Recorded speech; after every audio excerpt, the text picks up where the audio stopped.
Good morning. Ibasa ka na kayo sa City Acts chapter 2, verse 42 to 47. Because may tayo text data. Nanay dito ba? Narapat na i-check po lang ang sursuro na naging Apostoles. Nagkagkadwala, tatagwala. Nakikipibisida, itinapay, ken nagmaymay sada, ipanagkala. Ado ang inagro, ken pagkasinan, itirami naging Apostoles. Ken timaw, kadagikit ang tao, ipanagkuten, ken ipanagkala. Nagtanggal, ipanagkala, nagitihamin, mamati, ken nagigitnado na, isan ko. Indamo na, nagititagdaga, ken nagtumapay na sa likwada sa limpulong kadagiti nagtakwada. Sigun, tigasaptulan, itunggal maysa. Ginaldaw ang mapantas sa kamay sa templo, si Ayat ken siya nagsakta, anak na kapangan, kadagiti pagbalaya. Itaydayo ng Diyos, ken nagrarel kadakwal na nagitiamit na tao, tunggalan daw, inayon ti Apo, di kungkunada, katigitilan tao, amay salanan. Mga kapatid, habang ginagawa ko po ang mensahe ito, napag-isip-isip ko na gagawa po ako ng mensahe na mas maraming Ilocano dialect ang aking gagamitin. Kung bakit? We know the fact na after this conference year 2013-2014, hindi na po, iba na po ang kasama ng Pastor Micah dito po sa Arab. Dahil doon na po ako sa Bintawan United Methodist Church. Kaya baka may awalan doon, nagiging ko sa dyan, nung Tagalog ka naging English ang tumitay. Dahil sa isang taon, dito po ako, lalo na po sa Vesper, talaga po natuto na po akong mag-Tagalog. And then, salamat kay Teacher Angel at sa mga ibang mga young people dahil nung una, nung unang buwan sa Vesper, kapag nag-preach ako dito, humihindi po sila. And then pagkatapos, pag-uwi po namin, Pastor, hindi po gano'n ang Tagalog ng ganito. Salamat kapatid. At kapag nakikipag-usap ako sa kanila, talaga po kinatawanan nila ako. Dahil Filipik daw, yan magustuhan pa yung Tagalog namin na Ilocano, titikmak nila. Sa word na pasuko, hindi pa nag-Tagalog pa nag-English. Hindi pa yung United Methodist Church. Talaga pong nagtakal na yaman at hindi pa yung kaputi panangtid yun. Kanya self-confident kaya lumabay. Meron pong isang kwento ng mga matatandang pastor kung saan itong kwento ito ay salit-salit na naging pinatulumang generasyon. Meron lang po isang cowboy na nasusunuan na rin kabayo na itinuwala ay napagsaso. Doon paulit na, doon papagkaitan yung kabayo na, kung nananaran, praise the Lord. And then kapag gusto niya huminto yung kabayo, sabihin lang niya, Hallelujah! So kapag meron siyang pinupuntahan, nabilang niya sa kanyang kabayo, praise the Lord! At yung kabayo, pagkaan. Kaya ay sa daw, habang nagdaras na napapanagdaan mo na, praise the Lord! Praise the Lord! And then, kapag praise the Lord na, paspas na yung kabayo na tuwag na rin, hindi po niya napapadaya ng kabayo ito, apat pagkakidaya ni Denras sa pangin. Kaya naisip niya, hindi rin niya naisip kung ano ang pagpapahinto ng kanyang kabayo. Kaya sabi niya, ho! Ho! Ho!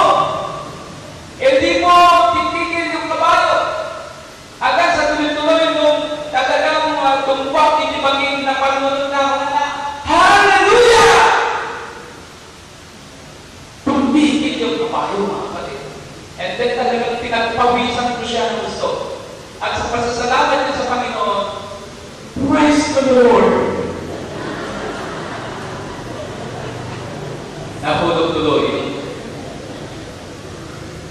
Kita tayo, hindi, narumpad na ikapsat, baka habang nagdagdag kayo kita yung sermon, aaapin nyo, madamdam ang tuturok tayo ng agay. Mga kapit, sumagpamanong at tawtawin, ikinay pa nang celebrate tayo, nilimapun ko na kamaikas sa magasot ng anniversary ng Pinovismo dito yung Pilipinas. Kaya, agad sa kapulong at tawin sa kapay ikinay ng okasyon, adon, itignesya tayo nananatrapaan, nga manayunan kumang katigiti adong ang kapamay, iglesia tayo. Malipon din nasurog ng kuwalagasod na libong ang membro, pinagpanunod tayo, pinagpanunod iglesia tayo, na manayon na, madagdagan ko ang member ko natin at gawin natin 1 million. Pero hindi po natin naabot ang kinakasan natin dahil ilang porsyento lamang po ang may dagdag sa membership natin ng United Methodist Church. Kaguan ka nagiging ngayon, kahit nagtaot, nagtaot, nagdapo, ka nagiging barulungan na yan, itiulit, pamilya. Yun po yung sinasabi natin biological growth. Ngayon, dahil kaya ka natin, may isang Methodista, yun po yung may dagdag bilang membro sa loob ng iglesia. Kahit po sa church po natin, kaguan na pagkagalugan ng membro na yung sila yung makuntulan ng biological growth. Ngayon, itinay niya panangawis na nagiging ang tao na kapso, kaya nagkuntulan tayo. Dito tayo basahin, kinadalang sikreto, hindi pa nanginugin, kaya pa nagdulas, sa iglesia, pinasakwan na surat na naibasa tayo kapagsan. Kaya, simple lang, kinagkaisunan na gito'y nagiging banat na naramit na John Wesley, hindi ka panawin na. Isday na mapunto na nag-group ni Holy Club. Hindi mapunto ni Kailay. Doon nag-uumpisa po. Kaya kasi ka nagpatin, hindi mo na Kristyano na sa surat, kastamit o galuntin ang ginawa ni John Wesley kasama ang kanyang grupo. Dahil titigapunan mo ako yung nagbalik na controversial, yung grupo na sipod na susurut na wento, susurutin ina, nagiging nagkaado na tao. So habang sila po'y nag-preach, habang sila po'y nagtuturo, habang sila po'y nagpupunta, isunod nagiging magpapapinsa ka nagiging ng tao, kaya nagiging pamati, kaya nagiging panagbiyak, nakasunay na nunong itiapo. At susunod din kaya doon ang tao hindi ka kapsan. Ngayon katpasan, itinay niya yung paano nakatayo pinitoy nga nangyarugin. Ininod pwede, ininod na imaboy, hindi pa nagduras, hindi iglesia, Methodista, Wi-Fi, hindi ayan tayo. Gagayon kaya kapsan, at sipod na saan tayo unay kaskas na ito'y ngayon naramit na John Wesley, kaya hindi ka kadwala, hindi ka panawin, pinilot na ito'y hindi sumagpamano na grupo. Like for example, in the Pentecostal churches, isungan na ito'y awawagan na maawagan na born again. Born again. Ganting mo na astan. Ngayon, anyang na naging elementos gusto nga sikreto ni Mundo ng Kristyano. Kasama na naging tempali, ipamagin ng Methodismo. Anyang na naging ito eh. Meron pong 5 elements. 5 dimensions of the church growth. At yung una, every church needs to grow more through fellowship. Meron pong nagaganap ng fellowship. In verse 44, kung nga naligkat, hindi pa nagdagdagan, naging amin anamatikan, nagdagdagan, nagdagdagan sa likwa. The first believers continued together in close fellowship. At ang napintas ang relasyon, hindi ka nagituloy ng membro iti grupo. Ada nila parang sinakita, ang ititulog na, ang may kaisada, masitang itong dalmaysa, iti kasasar, iti pamamagda. Kasi man iti narami, iti mulunang metodista, iti pagawa ni John Wesley, kapagsan. Ada na nagpil, kapanagdaganagdaganda, ada na nagpil, kanapintas, ormos, iti panagkakagwada.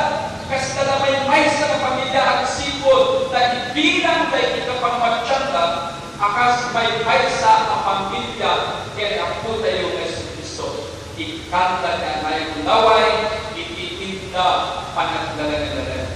Kita, iti context tayo, nagpaling pa yun na magsasaot tayo akas iglesia na dinistamulada, doon na kami nakita na church, kapag na siya, itagdawag ni Pilipinas, kung makita ka ni church, nagpakalagin itong rena, nutando dito rena, iglesia ni Kristo na lang.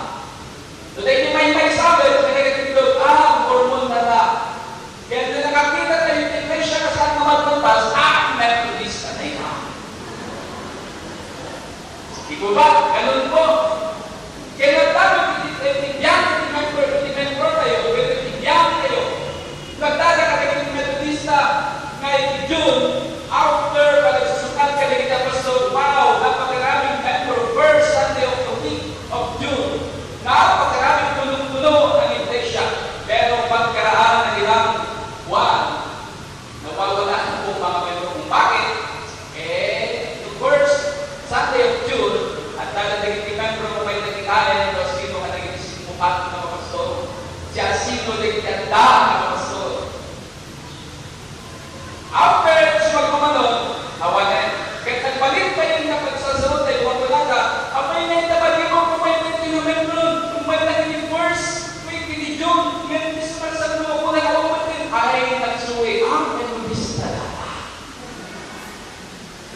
Kami, wala dapat sasaot tayo, kababalik tayo, i-declaration Methodist, agad nagpalitan na susuri. But brothers and sisters in Christ, in John chapter 13, verse 35, if you love for one another, then everyone will know that you are my disciple. Paano po tayo matatawag na disciple ng Panginoon Kristo? Kung hindi po naman natin naayos ang relationship natin ng bawat isa. Mga kapatid, kung makita po sa bawat isa sa atin ang pagmamahal natin sa kapwa, pagmamahal sa kaibigan, pagmamahal sa iglesia nito, yun po ang tinatawag natin sila po'y mga disciples ng Panginoon Kristo. Pangalawang elemento o dimension. Every church needs to grow deeper in discipleship. Anyaya ni kaya nga sa uwan ni disipulo. Anyaya ni kaya nga sa uwan ni disipulo. Disipulo kat may sa agad-agad kat sinadaan nagtulog kadagiti tinagal na. May sabay at sa sekreto, itinagtunan ni siya nung ito sa dayday na nagkwenta na agadal kadagiti sa oong ni Apo Diyos. Sa context mo natin, lumangrugi, may Bible study, na po nagpasit kadagiti membro at kadagiti Bible study. Doon na kadagiti dawn prayer or any fellowship in church na po nagpasit kadagiti membro hindi Methodist ang atin. Pero in reality, dumay hindi kadagiti na dumadumang okasyon in church sa lahat ng mundo. Yan pa ang Methodista. Mga kapatid, dahil pinagtayang inaramid ni John Wesley, kung natin yung verse 42, inaramid na, itidyan po na nagsusong kagalitan Muslims. They have the eagerness to attend Bible studies.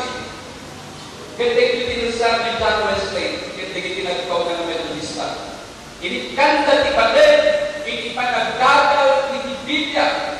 Sa day na mabulag, ipatakamulag Diyos, kaya day pamahakita. Sa day ka, anaadalan, pagpalindag ng pagkakamamon, iti iglesia Methodista. Nagpatagberda, iti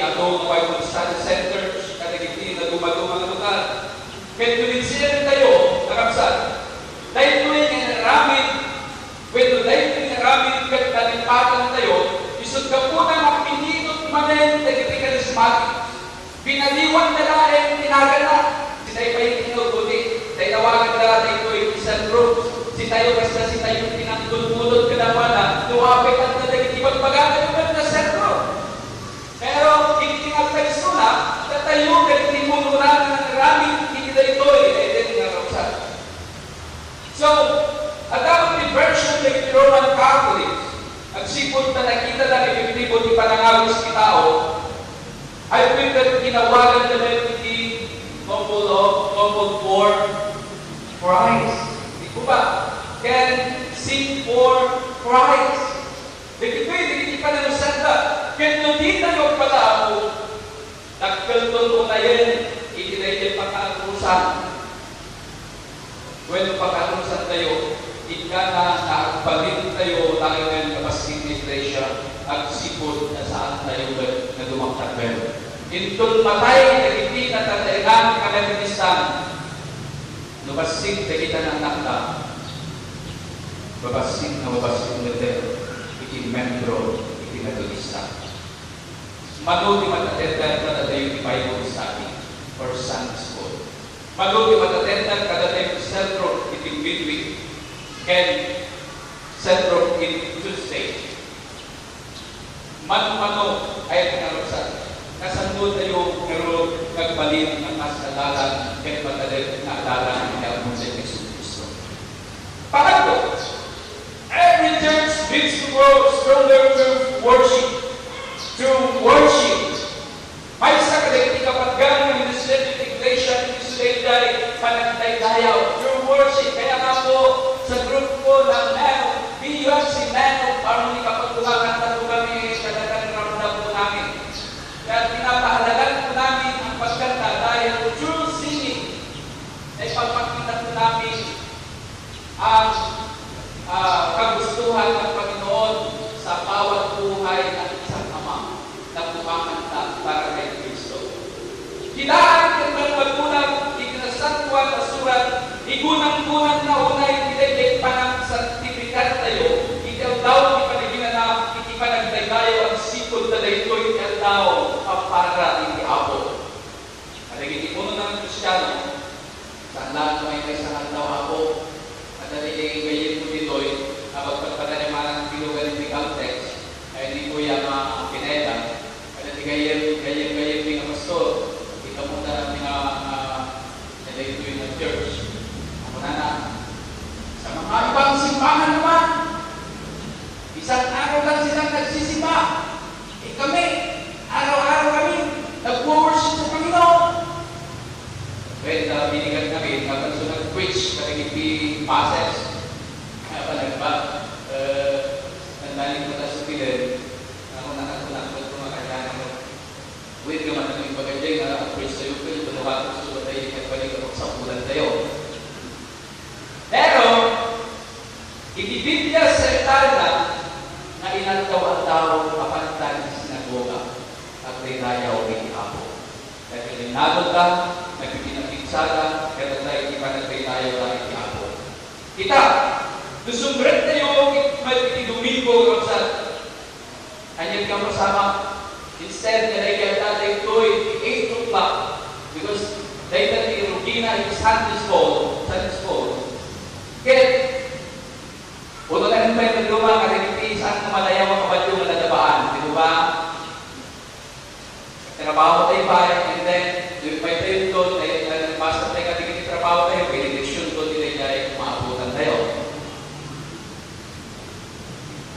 May isa katigiti bagay na ng panagpero, ikang kabalyo tayo,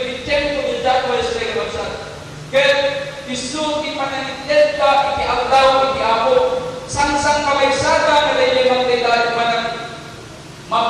nagtaydayaw, siragsak na nagservi, ikiapo. Kaya tinumpal tayo sa Oti Hebrew chapter 10 verse 25, na di tayo liwayang iti panagpurnong tayo, kas narabilan, nagititan luma, at nagtapay luma, iti panagpapendering tayo, kita nga makita yung naupasibigan tinatawag. George. At ang pang-apat, every church needs to grow broadened through ministry. Through ministry. Ang mutayo, ipinili panagtakal na iglesia nakasada kadagiti ministeryo na, kadagiti programa na dahil na igagwat apay kadapay kadagiti panagtakalit na dagiti tao ikinapatid, iti panagpapati kagwana.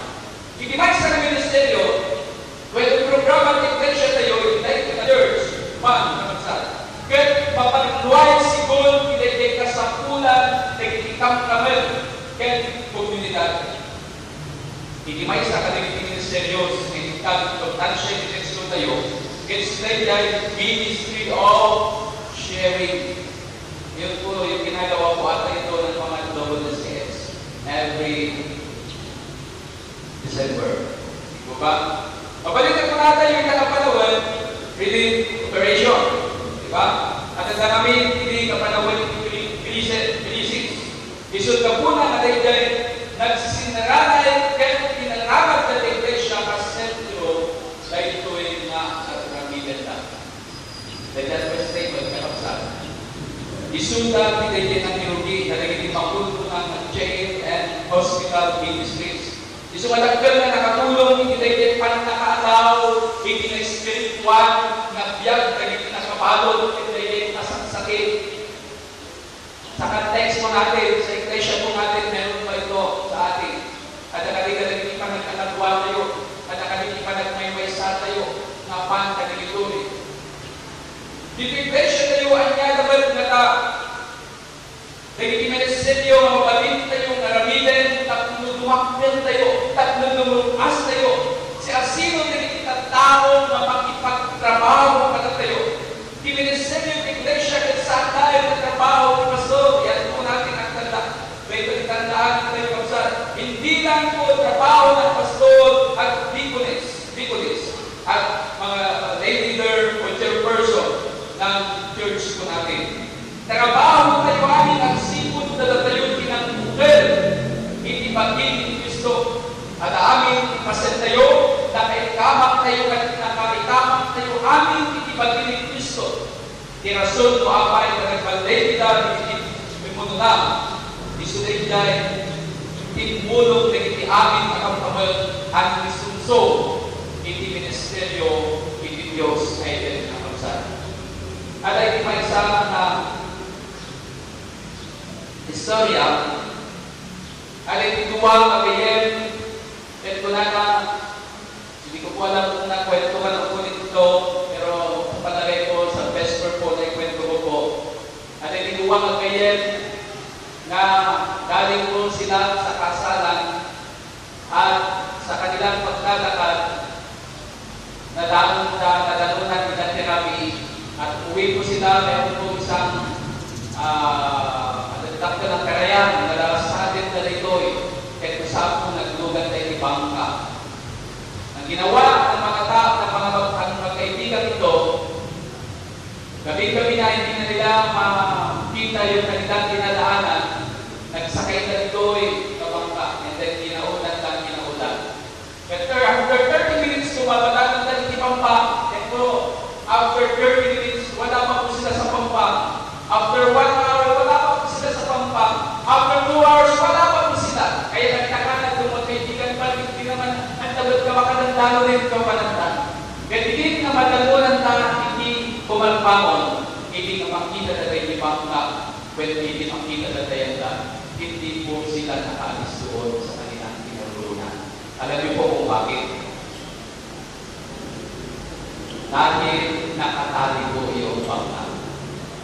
Ganun po sa atin. Ipagaroon tayo, kalendar-ramigan tayo, ipagaroon tayo na very active tayo in the church. Ipagaroon tayo na gusto na ramigan tayo. Ipagaroon tayo na dati parang may paisa tayo. Hindi pinagpaiso na at dapat gaya at talaga pang-ibuyunan ni Satanas kapag ibibigyan tayo. At ang panglima, every church needs to grow larger through evangelism. Iglesia, umagatong babaen, evangelismo,